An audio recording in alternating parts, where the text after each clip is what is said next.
et pour être sûr que vous vous rappellerez où c'est. Nous voulons lire dans Matthieu, le chapitre 15 de Matthieu, en commençant au verset 21. Jésus, étant parti de là, se retira dans le territoire de Tyr et de Sidon. Et voici, une femme cananéenne qui venait de ces contrées lui cria, « Aie pitié de moi, Seigneur, fils de David. Ma fille est cruellement tourmentée par le démon. » Il ne lui répondit pas un mot. Et ses disciples s'approchèrent et lui dirent avec instance, « Renvoie-la, car elle crie derrière nous. » Il répondit, « Je n'ai été envoyé qu'aux brebis perdues de la maison d'Israël. » Mais elle vint se prosterner devant lui, disant, « Seigneur, secours-moi. » Il répondit, « Il n'est pas bien de prendre le pain des enfants et de le jeter aux petits chiens. » « Oui, Seigneur, dit-elle, mais les petits chiens mangent les miettes qui tombent de la table de leur maître. » Alors Jésus lui dit, « Femme, ta foi est grande, qu'il te soit fait comme tu veux. » Et à l'heure même, sa fille fut guérie. Courbons la tête maintenant pour prier. Je me demande ce soir, alors que nos têtes et nos cœurs sont courbés, s'il y aurait ici quelqu'un qui voudrait qu'on pense à lui en prière. Voulez-vous simplement le faire savoir en levant les mains vers Dieu pour dire « J'ai un besoin, Seigneur, je te prie de m'aider, que le Seigneur vous bénisse. » Notre Père Céleste, alors que nous nous approchons maintenant de ta majesté, au nom du Seigneur Jésus, car il nous a dit « Si vous demandez quelque chose au Père en mon nom, ce sera accordé. » Nous venons avec toute la foi que nous avons, en croyant que tu nous répondras selon nos besoins ce soir, alors que ceux-ci sont nombreux. Tu vois les mains de tes enfants dans toute la salle, ici, alors qu'ils lèvent les mains. Et toi seul sais ce qu'il y avait dans leur cœur. Je te prie d'y répondre, Père, ce soir,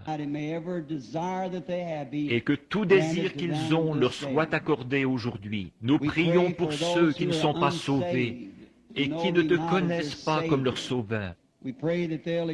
Nous prions qu'ils t'acceptent ce soir et qu'ils trouvent ce qui est entièrement suffisant, ce qu'il leur faut avoir à l'heure de la mort. Il y en a peut-être beaucoup ici qui t'ont déjà accepté et qui n'ont pas encore été remplis de ton esprit. Nous prions que ce soir, tu déverses en eux l'abondance du Saint-Esprit, afin qu'ils soient tes serviteurs en ces dernières heures de l'histoire du monde. Guéris tous ceux qui sont malades et ceux qui sont affligés, Seigneur. Tu connais leurs besoins. Et nous prions que ta présence vienne parmi nous ce soir, d'une telle manière que nous te reconnaissions comme notre Seigneur ressuscité.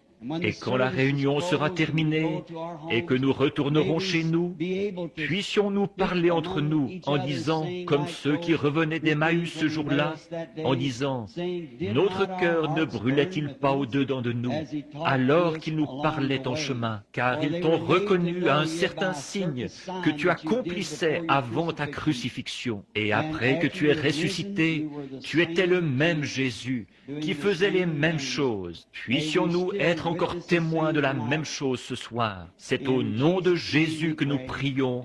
Amen.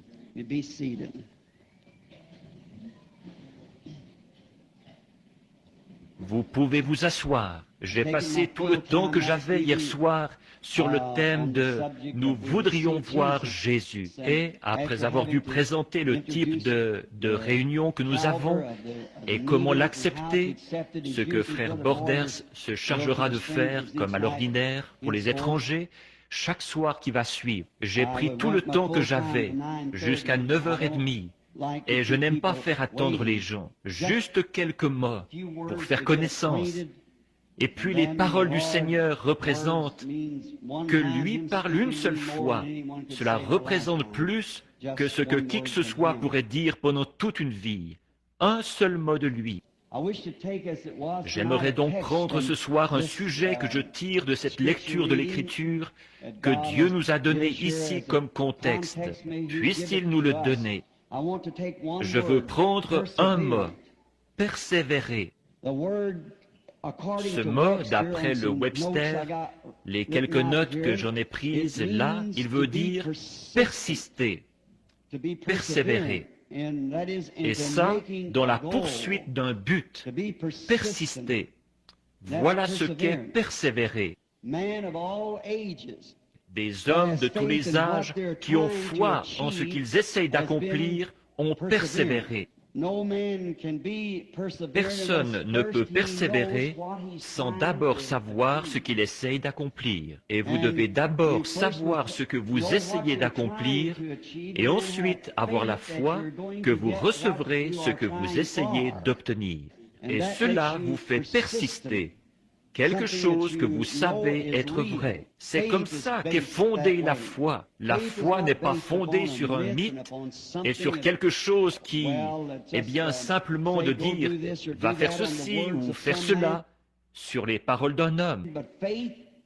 Mais la foi se repose éternellement sur la parole du Seigneur, sur la parole de Dieu, qui est la Bible. Or, nous croyons que la Bible est la parole infaillible de Dieu. Nous croyons qu'elle est l'entière révélation de Jésus-Christ, qui se révèle dans l'Ancien Testament par les prophètes. Dieu qui se fait connaître à travers son Fils, Jésus-Christ, et en lui la plénitude de la divinité habitait corporellement. Il a été crucifié pour nos péchés, il est mort, il a été enterré, il est ressuscité le troisième jour, il est monté au ciel, et il est de retour ici au nom sous la forme du Saint-Esprit, Dieu qui habite, autrefois Dieu au-dessus de nous, en Christ Dieu avec nous, maintenant Dieu en nous. C'est Dieu qui retourne dans l'homme pour adorer, être adoré à travers l'homme, l'intermédiaire de Dieu. Dieu ne fait rien sans avoir un homme comme intermédiaire, comme aide. Et maintenant, des hommes qui ont eu foi en Dieu ont été très persistants dans ce qu'ils essayent de faire. Et prenons des hommes de toutes conditions sociales. Par exemple, George Washington, ici à Valley Forge. Après avoir prié toute la nuit dans la neige, jusqu'aux hanches, il était complètement trempé, jusqu'à la ceinture. Et la rivière était toute en glace. Mais il a reçu une vision de Dieu. Il a reçu la foi que Dieu allait lui donner la victoire. Et là, la rivière ne doit pas avoir contenu trop de glace. Pourtant, plus des 2/3 de son armée n'avaient même pas de chaussures aux pieds. Leurs pieds étaient enveloppés dans des chiffons. Ils étaient debout par ce froid, mais il ressentait quand même dans son cœur que Dieu lui avait donné la victoire. Il avait prié jusqu'à exaucement. Le lendemain, nous le savons, 3 balles de mousquet ont traversé son manteau sans le toucher. Et la rivière ne pouvait pas l'arrêter. Pas plus qu'une balle de mousquet ne pouvait l'arrêter. Il a persisté parce qu'il avait prié jusqu'à exaucement. Et il avait la foi en ce qu'il faisait, en celui qui le conduisait, c'est-à-dire Dieu. Rien ne peut arrêter un homme quand il persévère, quand il sait ce qu'il fait et qu'il a foi en ce qu'il essaye d'accomplir. L'une des plus anciennes histoires de la Bible, l'une d'elles, c'était Noé. Noé n'était pas du tout un homme différent. Il était un homme ordinaire, peut-être un cultivateur. Et le monde était mauvais, comme il l'est aujourd'hui, rempli de science et de grands hommes. Ils étaient issus des fils de Caïn. Les fils de Seth étaient d'humbles bergers, des cultivateurs. Mais les fils de Caïn étaient des hommes habiles, des bâtisseurs et des inventeurs et des savants, très intelligents, très religieux. Ils avaient leur propre forme de piété, mais ils reniaient, comme ils le font aujourd'hui, la puissance de Dieu. Et Noé, qui était un homme juste devant Dieu, un jour, Dieu l'a rencontré dans les champs et lui a parlé, et lui a dit de construire une arche, parce qu'il allait détruire le monde par l'eau. Or, c'était absolument contraire à toutes les mesures scientifiques de l'époque. Vous voyez, il n'avait jamais plu. Il n'y avait pas d'humidité dans l'air. Et Dieu avait arrosé la terre par l'irrigation qui montait de la terre, par des sources. Et il n'y avait pas d'eau en tant que telle, pas d'eau dans les cieux. La science était probablement plus avancée à cette époque-là. Ils en ont réalisé plus qu'ils ne sont capables d'en expliquer aujourd'hui. Ils ont construit les pyramides en Égypte, les sphinx. Ils ne pourraient jamais reconstruire ça. Ces pierres à une telle hauteur, nous n'avons rien qui puisse les élever jusque-là, ni de puissance pour soulever ça. On ne sait pas comment, mais ils avaient un moyen d'accomplir ça à l'époque d'Enoch et de Noé, avant le déluge. Et peut-être qu'ils avaient atteint la Lune, et ils avaient peut-être des astronautes, et ainsi de suite. Nous ne savons pas. Mais Jésus a dit ce qui arriva au jour de Noé, une grande civilisation avancée comme il l'avait, arrivera de même à la venue du Fils de l'homme. Et maintenant, peut-être qu'ils, dans leurs recherches scientifiques, ils avaient trouvé quelque chose qui leur permettait de faire une couleur qui durerait jusqu'à aujourd'hui. Un genre de teinture qui ne passerait pas. Et ils pouvaient embaumer encore, faire une momie, qui est l'air tout à fait naturel. Aujourd'hui encore, 4000 ans plus tard, elles ont encore l'air naturel. Nous n'arriverions pas à faire ça, même s'il le fallait. Nous n'avons pas ce qu'il faut pour le faire. Nous avons perdu la technique. Beaucoup de grandes techniques qu'ils avaient. Sans doute avaient-ils des instruments qui prouvaient qu'il n'y avait pas d'eau dans l'air. Et cet homme qui arrive en s'opposant à la science et qui dit que de l'eau va sortir des cieux. Maintenant, la science pouvait prendre un instrument et le faire monter en l'air et dire « Regarde ici, Noé, lis cet instrument. C'est indiqué sur ce baromètre ici, s'il y a de l'eau ou non là-haut. » Et il n'y en a pas. Or toi, tu dis qu'il y en a là-haut, alors que la recherche scientifique démontre qu'il n'y en a pas là. Ça n'a pas arrêté Noé. Il a persisté. Il savait que Dieu avait dit « il pleuvra » et que Dieu pouvait mettre de la pluie là-haut s'il l'avait dit. Il allait le faire, qu'il y en ait ou non là. Donc il a persisté une fois qu'il connaissait la parole du Seigneur. Et quand un homme connaît la parole et la volonté de Dieu, vous devenez persistant. Vous devenez persévérant, peu importe ce que dit la science. Eh bien, ils ne peuvent pas faire ceci, ils ne peuvent pas faire cela.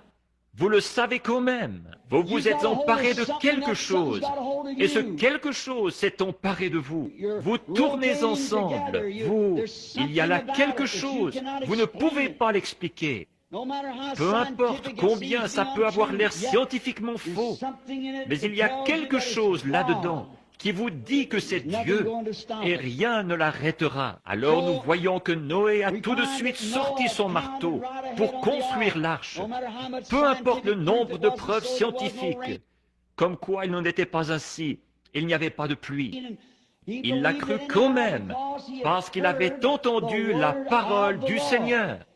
Et c'est là-dessus que la foi est solennellement fondée. Le « ainsi dit le Seigneur ». Moïse, un autre grand homme, un homme intelligent qui avait été suscité, né dans le monde pour accomplir quelque chose de particulier pour Dieu. Et il a essayé de parvenir à ce but par ses actes scientifiques. L'histoire nous enseigne et nous dit qu'il était un grand chef militaire et que sa seule manière de faire quelque chose, c'était d'éliminer en tuant. Il était tellement intelligent qu'il pouvait enseigner la sagesse aux gens intelligents qu'étaient les Égyptiens. Avec toute sa sagesse et tout ce qu'il savait, il a pourtant manqué, misérablement manqué d'accomplir ce que Dieu avait prévu qu'il ferait. Et en voyant son échec, en ayant tué l'Égyptien et en l'ayant caché dans le sable, et en ayant entendu la réprimande de son frère, ou la question, « Vas-tu nous tuer comme tu as tué l'Égyptien ?» Là-dessus, Moïse s'est enfui dans le désert, un prophète fugitif.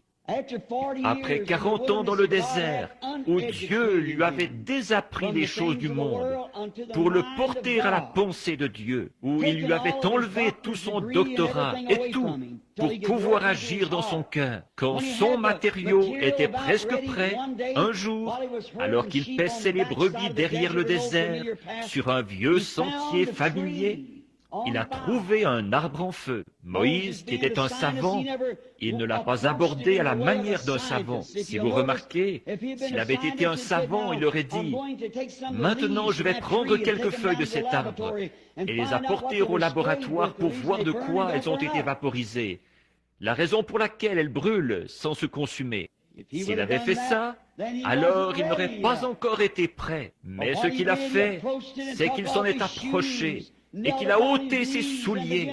Il s'est mis à genoux et il s'est mis à lui parler, parce qu'il savait qu'il était surnaturel. De là est venue la parole de Dieu qui disait, « J'ai entendu les gémissements de mon peuple, et je me souviens de ma parole. Je t'envoie là-bas pour les délivrer. » Maintenant, quelquefois, sur le sentier du devoir, Dieu appelle son homme à faire des choses qui paraissent absolument ridicules à l'esprit naturel. Il leur fait faire quelque chose qu'on va complètement tourner en dérision. Par exemple, et si Moïse avait échoué, alors qu'il était un jeune homme de 40 ans, un militaire, et le trône, il avait son pied dessus, toutes les armées de l'Égypte sous son contrôle, et d'avoir échoué comme ça, et le voilà qui s'en va en Égypte le lendemain matin, après avoir rencontré cet ange dans le buisson, sans rien d'autre à la main qu'un vieux bâton tordu ramassé dans le désert, et sa femme assise sur un mulet, avec Gershom sur la hanche, lui la barbe blanche qui descendait très bas, peut-être jusqu'à la taille. Il avait 80 ans, sa tête chauve qui luisait au soleil, et un bâton à la main, les yeux fixés sur le ciel, et le sourire aux lèvres. Quelqu'un aurait pu dire, « Moïse, où vas-tu » Il a dit, « Je m'en vais en Égypte, prendre le contrôle. » Alors qu'il n'y était pas arrivé avec une armée, comment va-t-il y arriver avec un bâton tordu? Oh, mon vieux, tu as perdu la raison, tu as perdu la tête. C'était une invasion par un seul homme. Mais ce qu'il y a, c'est qu'il y est arrivé, parce que c'était une parole du Seigneur, et Moïse était décidé.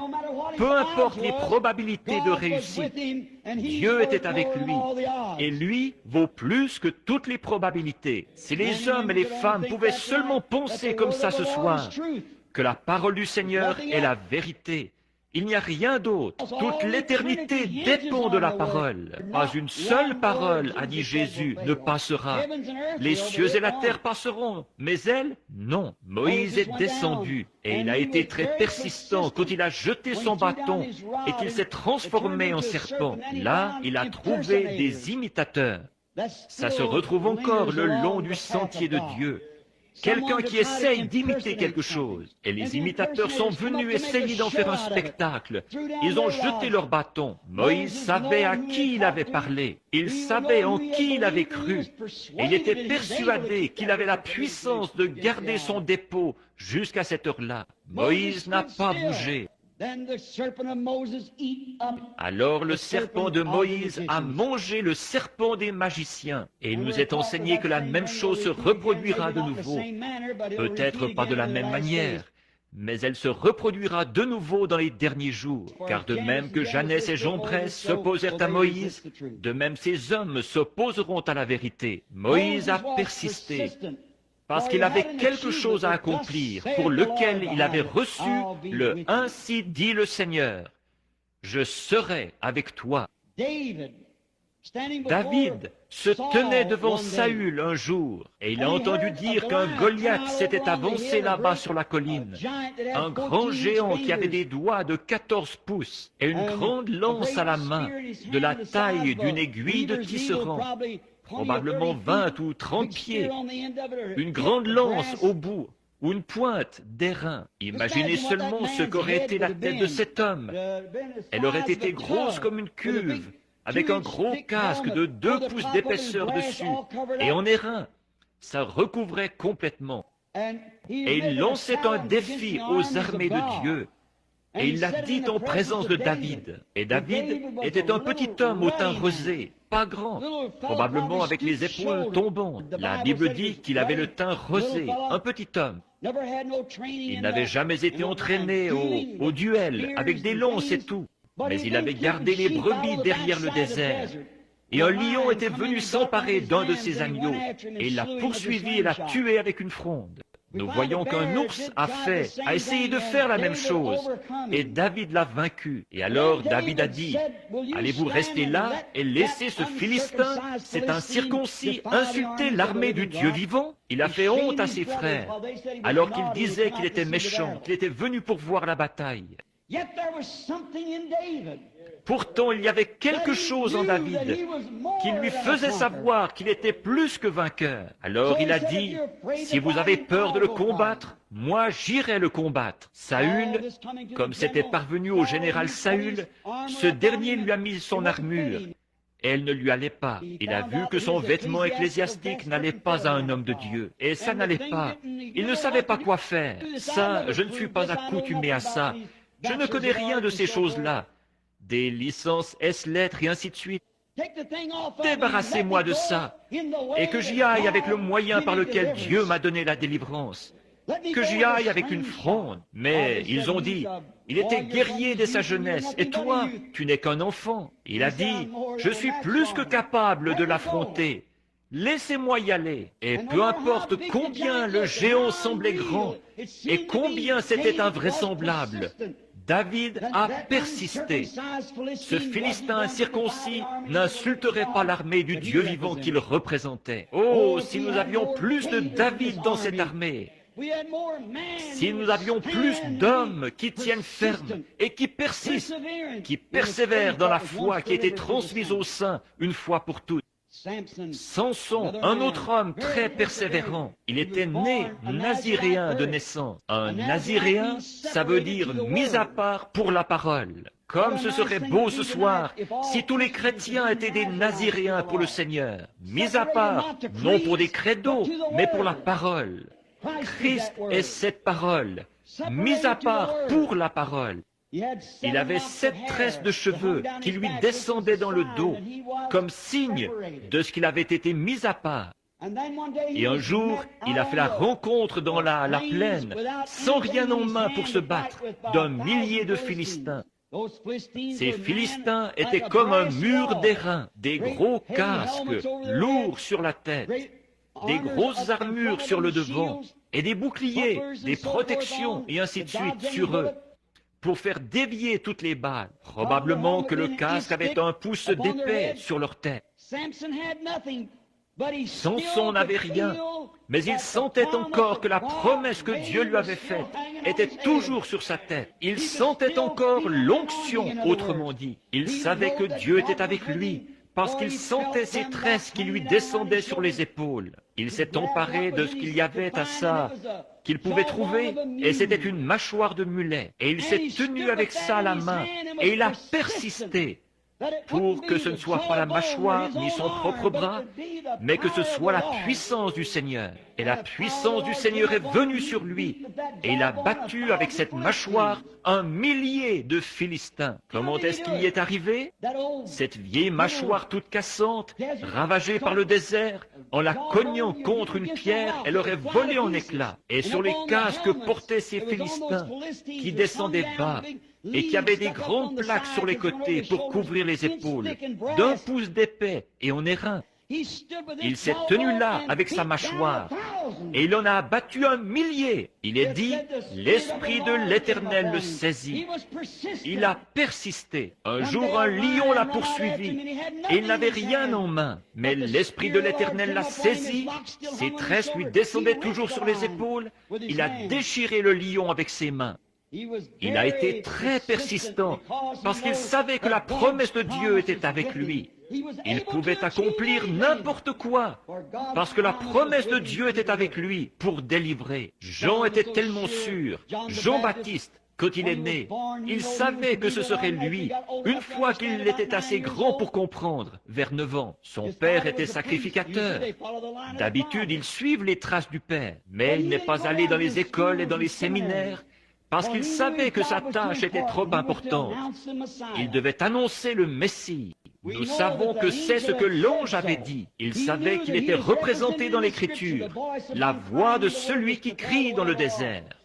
Préparez le chemin du Seigneur. Il savait aussi que Malachie, 400 ans plus tôt, avait dit, « Voici, j'envoie mon messager devant ma face. » Après être allé dans le désert, où il avait été formé par Dieu, pas par un séminaire de théologie, comme celui d'où son père était sorti.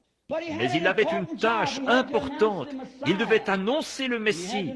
Il devait savoir quelle sorte de signe allait suivre le Messie. Puis, il a remarqué un jour, il était là, en train de prêcher aux gens. Il a dit, « Il y en a un au milieu de vous en ce moment que vous ne connaissez pas, dont je ne suis pas digne de délacer les souliers. Lui, il vous baptisera du Saint-Esprit et de feu. » Il était tellement certain de sa position. Il était tellement certain de son ministère qu'il a dit, « Il est ici, quelque part en ce moment, au milieu de vous. » Il n'avait pas peur de le dire devant des pharisiens et des sadducéens et des soldats et tout ce qu'il pouvait y avoir d'autre. Certains d'entre eux l'avaient attendu depuis des milliers d'années, mais il a dit, « Il est au milieu de vous. » Personne ne pouvait le lui ôter. Il a persisté, il a persévéré en dépit de tout. Oui. Cette petite grecque, elle avait sans doute entendu parler de lui. Elle avait entendu parler de Jésus, du grand réveil, un jeune prophète qui avait paru en Galilée, qui venait de Nazareth et qui accomplissait des grands signes et des miracles. Elle avait entendu parler de lui. Et la foi vient de ce qu'on entend. Cette syrophénicienne qui était grecque. La foi trouve des sources que d'autres ne voient pas. Quand elle a entendu, elle a cru. Elle avait peut-être entendu parler de la fille d'un voisin qui avait été guérie de l'épilepsie. C'est ce que l'enfant avait. Et ils avaient peut-être entendu parler de la guérison de cet épileptique. Alors sa fille avait besoin de guérison. Et elle avait entendu dire que Jésus pouvait le faire. En effet, il était la parole de Dieu faite chair. Jean 1. Au commencement était la parole, et la parole était avec Dieu, et la parole était Dieu. Et la parole a été faite chair, et elle a habité parmi nous. Le même hier, aujourd'hui et pour toujours. Il était là pour révéler les promesses de Dieu pour son époque. Il est ici ce soir pour confirmer et pour révéler chaque promesse que Dieu a faite pour cet âge-ci. Il est ici pour le faire. Il était là à l'époque des prophètes. Il était en Moïse, il était en David, il était en Élie, il était dans tous les autres pour révéler la promesse de Dieu de cet âge-là. Dieu a donné de sa parole à chaque âge. Et il envoie un prophète. Et la parole va au prophète et redresse cela. Et c'est exactement ce qu'il a fait pendant tous les âges. Et il est Dieu et ne change pas. Jésus-Christ est ce prophète ce soir qui est au milieu de nous. Il est celui qui est ici sous la forme du Saint-Esprit, qui connaît toutes choses et qui peut révéler tout ce qu'il veut faire. Elle a cru ceci. Peu importe combien les gens ne le croyaient pas, la foi trouve une source dont les autres ne savent rien. Quand un homme a foi en Dieu, il s'est emparé de quelque chose. Il ne peut pas l'expliquer. C'est quelque chose dont il s'est emparé. Il ne peut pas le pousser ou le bousculer ou le tirer. Il faut que lui le fasse. Voilà comment est la foi. Quand un homme a vraiment foi en Dieu, elle trouve cette source que les autres ne voient pas. Sa parole est une épée. La Bible l'a dit. Si vous voulez une référence pour ça, c'est Hébreux 4:12. Comme j'ai noté le passage. La Bible dit, la parole de Dieu est plus tranchante qu'une épée à 2 tranchants. Cette épée doit être tenue par une main de foi. Une main de théologie ne fera pas l'affaire. Il faut prendre une main de foi, entraînée aux choses spirituelles, qui connaît Dieu. Et puis, je pourrais dire ceci. D'après vous, comment Jésus pouvait-il regarder son auditoire et connaître leurs pensées? Parce qu'il était la parole. Citons le reste de la parole ici. Plus tranchante qu'une épée à 2 tranchants. Elle juge les sentiments et les pensées du cœur. Il était la parole. C'est la raison pour laquelle il pouvait discerner les pensées qu'il y avait dans leur cœur. Hier soir, comme nous avons pris ce qui arriva au jour de Sodome, en montrant cet homme qui se tenait là, qui a mangé la chair d'un veau, qui a bu du lait de la vache, qui a mangé du beurre et du pain, qui était là en train de manger, avec sur lui des vêtements comme vous et moi, le dos tourné à la tente. Et il a su à quoi Sarah pensait dans la tente. Pas étonnant qu'Abraham l'ait appelé Elohim, celui qui est entièrement suffisant, celui qui existe par lui-même, Elohim. Jésus a dit, ce qui arriva au jour de Sodome arrivera de même au retour du Fils de l'homme. Ce sera pareil. Au jour, avez-vous remarqué, à Sodome, là, il est dit dans Luc 17,15, il est dit que quand les jours de Sodome, il en sera de même à la venue du Fils de l'homme, quand le Fils de l'homme sera révélé. Au jour où le Fils de l'homme sera révélé, comme il l'a été à Sodome, la même chose se produira. Nous voyons que le feu est prêt, les nations sont prêtes, les évangélistes sont allés à leur place, et que chaque don est placé comme il faut. Pas étonnant que nous devrions persister. Pas étonnant que nous devrions persévérer. Nous avons un but à atteindre pour Dieu, c'est-à-dire d'appeler l'épouse de Jésus-Christ à sortir de toutes les dénominations, de tous les peuples, un peuple mis à part pour Dieu. Cette Grecque avait entendu ces mots, elle y avait cru. Elle a eu beaucoup d'entraves, mais sa foi n'en avait pas. La foi ne connaît aucune entrave. Sa foi n'avait pas d'entrave. Elle en a eu, mais sa foi, elle n'en avait pas. Vous pouvez avoir des entraves, mais si vous avez la foi, celle-ci ne connaît aucune défaite. Elle est positive. Regardons quelques-unes des entraves qu'elle a eues, un petit instant. Certains d'entre eux ont peut-être dit, « Rappelle-toi, tu es d'une autre race. Tu es grec, syrophénicienne d'origine. Lui, il est juif. » Autrement dit, aujourd'hui on dirait, « Ce n'est pas votre dénomination qui a ces réunions de réveil. Ça ne change rien, que ce soit votre dénomination ou pas. » Cette femme ne s'occupait pas de savoir quelle dénomination c'était. Elle était un être humain qui avait été créé par Dieu. Elle avait un besoin. Elle avait la foi. Elle allait l'obtenir. Que sa dénomination collabore ou non, ça ne changeait rien pour elle. Elle s'est mise en route. Peut-être qu'un autre critique l'a rencontrée en chemin et lui a dit, « Mais les jours des miracles sont passés. Nous n'avons plus de miracles. » C'était peut-être un juif. Une fois qu'elle était entrée, qu'elle était dans ce pays où Jésus était, de l'autre côté, en Galilée. Les jours des miracles sont passés. Ça n'existe pas. Elle a quand même persisté. Elle a persévéré. La barrière de la dénomination ne l'a pas arrêtée, pas plus que tous ceux qui disaient que les jours des miracles étaient passés. Elle savait que ce n'était pas vrai. D'abord, elle avait quelque chose dans son fort intérieur qui lui disait qu'elle allait obtenir ce qu'elle demandait. Oh, les amis, ce soir, si seulement vous pouviez saisir ça dans votre cœur, que Dieu est ici pour vous donner ce que votre cœur désire. Si vous remplissez ces conditions, rien ne peut résister. Il y a peut-être un groupe de femmes qui sont venues vers elle et qui ont dit, « Regarde sœur Lydia » ou son nom là, peu importe ce que c'était. Est-ce que tu comprends que ton mari va te quitter si tu fais ceci? Sans aucun doute, elle aimait son mari, mais elle ne pouvait pas maudire ou bénir ce qu'elle avait en elle. Quelque chose lui faisait savoir. Sa fille se mourait d'épilepsie et il fallait qu'elle parvienne à Jésus. Et quand elle arriverait là, quelque chose allait se produire, mari ou pas. Certains d'entre eux disaient peut-être, « Eh bien, qu'est-ce que tu vas faire de cet enfant malade si ça échoue ?» Mais elle savait que ça n'échouerait pas. Il y avait quelque chose en elle qui lui disait que ça ne pouvait pas échouer. S'il n'a jamais été Dieu, il reste toujours Dieu. Cela ne peut pas échouer. Par conséquent, elle a persévéré de plus belle. Et puis, certains d'entre eux disaient peut-être, « Le cercle auquel tu appartiens dans la société, ils vont se moquer de toi. Qu'ils se moquent ou pas, pour elle, ça ne changeait rien. Il y avait quelque chose en elle. Elle a persévéré de plus belle. » Certains d'entre eux disaient peut-être, « Tu vas être mise à la porte de ton église. » Mise à la porte ou pas, elle était en route. Quelque chose l'attirait vers Jésus. Rien ne lui ferait obstacle, aucune entrave. Elle a persévéré, rien ne lui a fait obstacle. Finalement, elle est arrivée là où il était. Beaucoup de gens pensent que, pour la simple raison que vous arrivez là où il est, tout est terminé.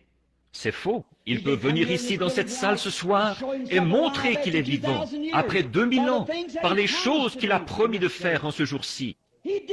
Il l'a fait hier soir, il le fait chaque soir, il le fait partout. Il prouve qu'il est toujours vivant. Et vous pouvez être en sa présence. Mais ce n'est pas ça. Non, monsieur. Parfois, vous vous heurtez à des difficultés quand vous entrez dans sa présence. Elle l'a fait. Quand elle est arrivée, alors Jésus a dit qu'il n'avait pas été envoyé à sa race à elle. Celui-là même à qui elle était venue en croyant en lui l'a rejeté. Ça, c'est une leçon. Celui-là même qui... Elle avait passé toutes ces portes de tristesse et de déception et tout pour arriver là, à cause de quelque chose qui vibrait en elle, qui lui disait d'y aller. Quand elle est arrivée là, auprès de lui, il l'a rejeté tout net. Et en plus, il a dit que sa race à elle n'était qu'une bande de chiens. Il n'est pas bien que je prenne le pain des enfants pour vous le donner, à vous les chiens. Et s'il avait traité les pentecôtistes de chiens, oh là là, je ne sais pas ce qui serait arrivé. Et s'il avait dit chien méthodiste, chien baptiste, à mon avis, il serait retourné dire au pasteur qu'il avait bien raison après tout, que cet individu-là n'avait rien de bon. Mais si vous vous êtes emparé de quelque chose, et que quelque chose s'est emparé de vous, ce sera différent. Je ne suis pas envoyé vers vous, race de chiens. Il n'est pas bien que je prenne le pain des enfants et que je vous le donne. Je n'ai pas été envoyé vers vous. Votre réveil n'est pas... Votre cercle ne soutient pas ceci. Et je n'ai pas été envoyé vers vous. Et il n'est pas bien que je prenne mon temps pour vous, alors que vous n'êtes que des chiens. Et pourquoi est-ce que je gaspillerais mon temps pour vous? Quelle déception ça aurait été pour une femme qui n'aurait pas eu de foi, qui n'aurait pas été décidée. Oh, si seulement l'Église pouvait voir cela. Mais elle a continué à tenir bon. Elle n'était pas une plante de serre chaude qu'il fallait dorloter.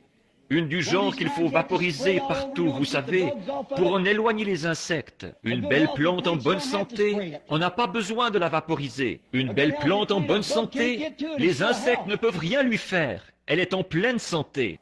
Et une bonne foi en Dieu, née de nouveau, une authentique vraie foi du Saint-Esprit, rien ne la repoussera.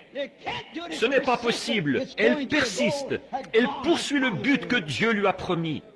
Rien ne la repoussera. Elle avance quand même. Oui, elle n'était pas hybride. Aujourd'hui, tout ce qu'on a, c'est hybride. Vous parlez de maïs hybride. Je vois ça sur les panneaux par ici. Ça ne vaut rien. Ça tue les gens. Regardez le Reader's Digest. Il dit que si les femmes continuent à en manger, ce qui va arriver, c'est qu'elles n'auront plus de bébés d'ici 20 ans. Elles ne pourront plus donner naissance à leurs enfants. Ça démolit au point que le cancer s'installe. Oh, toute la chose est rongée par les vers. Ça donne certainement le coup fatal à la science sur l'évolution. Jésus a dit, Dieu a dit au commencement, que chaque semence produise selon son espèce. Prenez du maïs hybride et hybridez-le et plantez-le. Plantez la même semence l'année suivante. Vous n'aurez rien. Vous avez un grain qui semble plus beau, mais vous n'avez rien. Ils ont hybridé tout ce qu'il y a au monde. Prenez un mulet, ou prenez un âne, et hybridez-le avec une jument. Ça vous donne un mulet. Mais ce mulet ne peut pas se reproduire à son tour. C'est la chose la plus ignorante qu'il y ait sur terre. J'en ai conduit toute ma vie ici. Il attendra jusqu'à la toute dernière minute de sa vie pour vous donner une ruade. Il ne sait rien. Vous ne pouvez rien lui apprendre. Vous lui parlez, il est exactement comme beaucoup de soi-disant chrétiens aux longues oreilles. Ils braient. Et ils ne savent même pas pourquoi ils braient. Les jours des miracles sont passés. La guérison, ça n'existe pas. Mais prenez un beau. Il ne sait pas d'où il vient. Il ne sait pas qui sont papa et maman. Mais un vrai cheval pur sang sait qui était son papa, qui était sa maman. qui était son grand-papa, son arrière-grand-papa, son arrière, jusqu'au commencement. Il sait d'où il vient. De même, un authentique chrétien né de nouveau sait d'où il vient. Son origine ne remonte pas à John Wesley, à Luther ou à quelqu'un d'autre. Cela a commencé le jour de la Pentecôte, quand Dieu lui-même est venu parmi son peuple. Et il est la parole manifestée. Vous pouvez lui dire la parole et il dira « Amen ». L'autre dira « Ça, je ne sais pas. » Vous voyez cet âne, cet hybride? Vous voyez, il ne sait pas où il va, il ne sait pas d'où il vient. Il est bien mal en point. Cette femme n'était pas de ce genre-là. Elle n'était pas une plante hybride. Elle s'était emparée de quelque chose. On n'avait pas besoin de la dorloter, de la vaporiser et de dire « Écoute ma chérie, s'il te plaît, là, je t'en supplie, tu devrais venir. » Non, monsieur, personne. Tout essayait de lui faire obstacle. Un vrai chrétien combat pour sa place. Il doit se tenir seul, lui et Dieu. Et il combat pour chaque pouce de terrain. Alors, on n'a pas besoin de les dorloter. Voilà ce qui ne va pas dans l'église pentecôtiste aujourd'hui. On a des bébés pentecôtistes qu'on a sans cesse aspergés et sur qui on a vaporisé ceci, cela et autre chose, au point que c'est devenu un tas d'hybrides. Ce dont nous avons besoin aujourd'hui, c'est d'un grand ménage, de la chair jusqu'au concierge, et de recommencer, et de faire naître de la vraie foi chez les gens. Oui, non, elle n'était pas hybride, comme l'est une prétendue moisson de croyants aujourd'hui. Qu'est-ce qu'elle a fait? Elle a admis qu'il avait raison, la parole, et la foi admet toujours que la parole a raison. Amen. Si votre foi ne dit pas Amen à chaque mot de la parole de Dieu, alors il y a quelque chose qui ne va pas dans votre expérience. La Bible a dit qu'il est le même hier, aujourd'hui et pour toujours. Si elle ne dit pas Amen à cela, alors il y a quelque chose qui ne va pas. Jésus a dit, les œuvres que je fais, vous les ferez aussi. Si elle ne dit pas Amen à cela, alors il y a quelque chose qui ne va pas. Si elle ne dit pas Amen à chaque parole de la promesse de Dieu, alors il y a quelque chose qui ne va pas. Elle a admis qu'il avait raison. Elle a admis qu'elle n'était rien d'autre qu'un chien. Mais elle voulait avoir des miettes. Nous, ce ne serait pas pareil. Oh non. Nous, il faut qu'on nous donne un bon siège. Et s'il ne s'occupe pas de moi le premier soir, je n'y retournerai pas le soir d'après. Mais vous voyez, oh, elle était bien différente. Repoussée et rebutée, rembarrée, envoyée promener, peu importe. Elle était décidée. Elle a persisté, persévéré. Quelque chose à l'intérieur d'elle lui disait qu'elle allait l'obtenir. Peu importe combien de temps elle devrait attendre, ce qu'elle devrait traverser, elle allait l'avoir de toute façon. Elle voulait les miettes.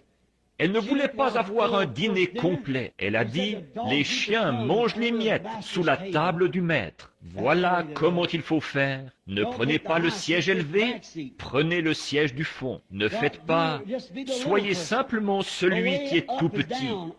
La façon de monter, c'est de descendre. Toujours, celui qui s'abaisse sera élevé, celui qui s'élève sera abaissé. La façon de monter, c'est de descendre. Toujours. Souvenez-vous, elle n'avait jamais vu de miracle. Elle était des nations, mais elle avait la foi. Elle était un peu comme la prostituée Rahab. Elle a dit aux espions, elle n'a pas dit « Attendez que je vois comment Josué se peigne. Comment, de quoi est-ce que vos généraux ont l'air? Ou quel genre d'épée est-ce qu'ils utilisent? Quels instruments ont-ils? Quelle technique de guerre? Elle a dit, j'ai entendu dire que Dieu est avec vous. Cela me suffit. Je veux obtenir miséricorde. Elle a cru. La foi vient de ce qu'on entend. Et ce qu'on entend de la parole de Dieu. Regardez bien. À cause de cette parole, a dit Jésus, parce qu'elle a persisté et qu'elle est venue. Bon, en premier, elle l'a appelé fils de David. Or, si elle avait, en tant que femme des nations, elle n'avait aucun droit sur lui en tant que fils de David. Mais quand elle a dit « Seigneur », il était son Seigneur, mais pas le fils de David pour ça. Elle s'est approchée du don de Dieu comme il faut. Et voilà la seule manière de pouvoir jamais recevoir quoi que ce soit. c'est de s'en approcher comme il faut. Elle était la première personne des nations pour qu'un miracle ait jamais été accompli. La foi admet que la parole a raison. Elle se fait humble et respectueuse. Et c'est la même chose aujourd'hui. Elle est prête à se contenter de n'importe quoi, n'importe où, pourvu que j'y arrive. Avez-vous déjà remarqué que Marthe, en présence de Jésus, elle a eu de la persévérance? Marthe, quand elle est sortie, même si elle avait un frère qui l'aimait, même si elle avait ouvert sa maison et qu'elle avait quitté l'église, et ainsi de suite, et que Lazare et lui étaient amis, et Lazare était mort dans la tombe, elle y était depuis 4 jours, il se décomposait déjà.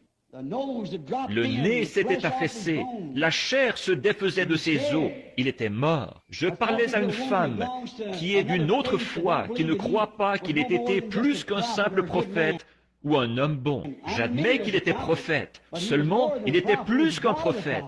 Il était le Dieu des prophètes, il était tout ce qu'étaient les prophètes, c'était en lui.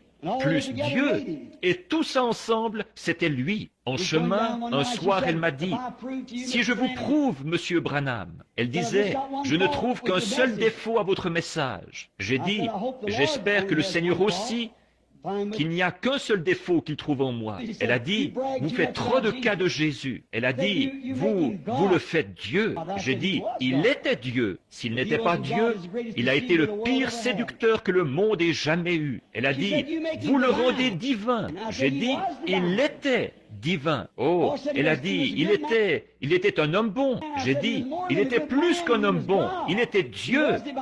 Il était réellement divin. Elle a dit, je vais vous prouver par votre propre Bible qu'il n'était pas divin. J'ai dit, comment pouvez-vous le faire? Elle a dit, dans Jean au chapitre 11, quand Jésus est allé à la tombe pour ressusciter Lazare, la Bible dit qu'il pleura. Et j'ai dit, est-ce là votre référence biblique? J'ai dit, oui. J'ai dit, vous échouez. Elle a dit, comment pouvait-il être divin et pleurer? J'ai dit, il était à la fois homme et Dieu. C'était un homme qui pleurait, certainement.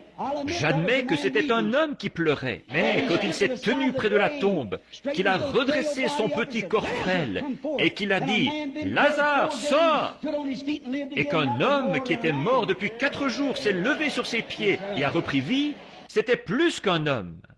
Oui, monsieur, la corruption a reconnu son maître, l'âme a reconnu son créateur, et il était à 4 jours de voyage quelque part.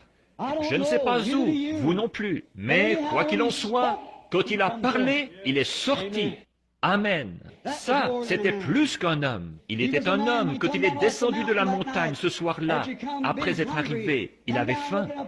Il regardait les arbres en chemin pour trouver quelque chose à manger. Quand, en regardant un arbre, il a maudit l'arbre qui n'avait pas de fruits. Il était un homme quand il avait faim. Mais quand il a pris 5 petits pains et 2 poissons, et qu'il a nourri 5000 personnes, qu'on a rempli 5 paniers avec les morceaux qui restaient, c'était plus qu'un homme. C'est ça. Il était un homme quand il était couché là sur l'eau ce soir-là, à l'arrière d'un bateau. De la vertu était sortie de lui toute la journée, alors qu'il prêchait et qu'il guérissait les malades. De la vertu était sortie de lui, à cause des gens, alors qu'il discernait les pensées de leur cœur. Et 10 000 démons de la mer avaient juré de le noyer ce soir-là. Le petit bateau était là comme un bouchon de liège, agité dans tous les sens. Le diable disait, « Je l'ai maintenant ». Et il semblait que tout était fini. Mais une fois qu'il s'est levé, qu'il est monté et qu'il a posé le pied sur le bastingage du bateau et qu'il a levé les yeux et qu'il a dit, « Silence, tais-toi » et que les vents et les vagues lui ont obéi, c'était plus qu'un homme. C'était Dieu. Il était un homme quand il a imploré miséricorde sur la croix. C'est vrai. Quand il a crié pour qu'on lui donne à boire et qu'ils lui ont donné du vinaigre. C'était un homme. Quand il est mort, sanglant, pleurant, crucifié, cloué à une croix, il était un homme. Mais le matin de Pâques, quand il a rompu les sceaux de la tombe et qu'il est ressuscité et qu'il a dit, « Je suis celui qui était mort et qui est vivant au siècle des siècles », c'était plus qu'un homme. C'était Dieu dans un homme, son Fils. Pas étonnant que Marthe, qui comprenait cela, ait persévéré en présence de Jésus. Elle a dit, « Si tu avais été ici, mon frère ne serait pas mort. » Mais maintenant même, tout ce que tu demanderas à Dieu, Dieu te l'accordera. Oh, si seulement nous pouvions avoir ces paroles dans nos cœurs ce soir. Je sais que je suis dans un fauteuil roulant. Je sais que j'ai le cancer. J'ai des problèmes de cœur, quoi que ce soit. Je sais que le médecin dit que la fin de mes jours est proche. Mais maintenant même, Seigneur, tout ce que vous demandez à Dieu, il le fera. Il est assis à la droite de sa majesté pour intercéder sur notre confession. Persistez simplement autant que Marthe. Il semblait qu'il l'avait rejetée. Elle l'avait envoyé chercher et il n'y était pas allé. Elle avait de nouveau envoyé quelqu'un. Elle n'y était pas allée. Finalement, après qu'il était enterré depuis 4 jours, le voici. Mais elle a continué à persister. Elle s'était emparée de quelque chose. Elle avait vu ses œuvres. Elle savait que c'était Dieu. Elle le savait. Elle a persisté. Elle a reçu ce qu'elle avait demandé. La Sunamite, en présence d'Élie, elle a persisté. Oh, le bébé était mort et étendu sur son lit. Et Élie a essayé de prendre un bâton oint et de l'envoyer par Géasi pour le faire poser sur l'enfant. Mais elle, sa foi n'était pas dans le bâton, elle était dans le prophète. Elle savait que Dieu était dans ce prophète, parce qu'elle avait vu s'accomplir les paroles qu'il avait dites. Il était un prophète confirmé.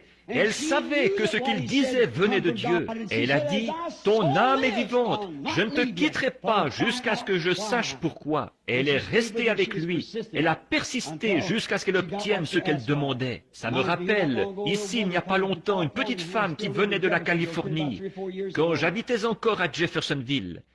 Il y a 3 ou 4 ans de ça, elle avait une tumeur, et la tumeur à elle seule pesait 50 livres. Ils avaient dû la porter pour la faire rentrer dans la salle, la faire asseoir au fond. Elle savait que j'allais être là ce soir-là. Elle pensait que j'allais prier pour les malades. Mais j'étais seulement venu pour parler à l'auditoire, peut-être à peu près autant que nous en avons ici ce soir. Après que j'ai eu fini de parler, quelques-uns lui avaient dit, « Il ne prie pas pour les malades ce soir. » Mais elle voulait qu'on prie pour elle. Elle l'a dit dans son cœur et elle a cru. Elle avait été dans une réunion auparavant et elle avait dit, « Je crois que si Frère Branham priait pour moi, je serais guéri. » Et ce soir-là, 2 ou 3 diacres l'ont transportée et sont sortis sur le côté de la mer du bâtiment. Ils sont allés derrière, ils l'ont déposé à la porte. Je sortais avec Billy Paul par l'arrière.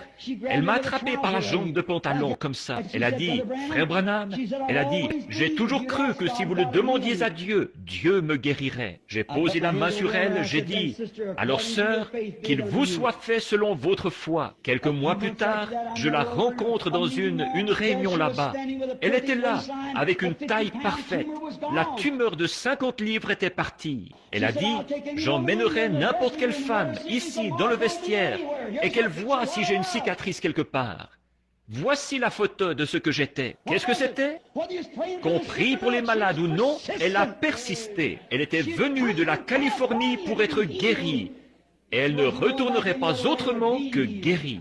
Elle a persisté. Je me souviens d'avoir été appelé au chevet d'un garçon qui se mourait ici il y a quelques années, de la diphtérie noire. Et il ne voulait pas me laisser rentrer parce que j'avais des enfants. Le docteur a dit, « Vous ne pouvez pas entrer là. Vous êtes un homme marié. » Je savais qu'il était catholique. Alors j'ai dit, « Si ce garçon était catholique, est-ce que vous laisseriez entrer le prêtre ?» Il a dit, « Oui, mais lui n'est pas marié. » J'ai dit, « Il visite les enfants et tout. » Il a dit, « Ce n'est pas la question, monsieur Branham. » J'ai dit, « Vous laisseriez entrer un prêtre pour lui donner les derniers sacrements. » Là, ce sont les derniers sacrements. Ce garçon est en train de mourir. Laissez-moi aller le voir. Eh bien, j'ai fini par le convaincre. Et il m'a déguisé comme quelqu'un du Ku Klux Klan ou quelque chose. Toutes